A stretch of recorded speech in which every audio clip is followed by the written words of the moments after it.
Hello everyone, সবাই কেমন আছো? আশা করছি ভালোই আছো, আমিও ভালো আছি। আর এই যে দেখো, তোমরা চলে এসেছে কিন্তু মেকওভার সেলুনে।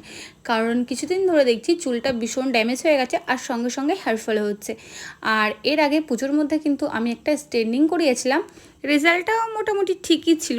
তাই এবার ওনাদের কাছ থেকে সাজেশন নিলাম যে কী করা যাক। তো ওর না আমাকে ন্যানোপ্লাস্টিয়া সাজেস্ট করলো। আমি ভাবলাম ঠিক আছে, তাহলে ওটাই করুন, ওটাই ফাইনাল। তো দেখতেই পাচ্ছ আমার চুলের রেজাল্টটা এই যে এইরকম এসেছে। আমার কিন্তু বেশ ভালোই লেগেছে, আরও কিন্তু একটু বাকি আছে, কারণ 3 দিন পরে আমাকে আবার ডাকা হয়েছিল, একটা ওয়াশ ছিল, ওয়াশ করানোর জন্য। তো দেখতে পাচ্ছ ফাইনাল ওয়াশটা করানোর পরে আমার ফাইনাল লুকটা কিন্তু ঠিক এরকম এসেছে। আর তোমরা যদি কেউ কম প্রাইসের মধ্যে আর কি চুলের বা ফেসের কোনো ট্রিটমেন্ট করাতে চাও, তো আমি সাজেস্ট করব তোমাদেরকে যে মেকওভার পার্লারে অবশ্যই যেতে। আর এটা কিন্তু কৃষ্ণনগরের মধ্যেই। আর ভিডিওটা যদি তোমাদের ভালো লাগে একটা লাইক অবশ্যই করো। টাটা।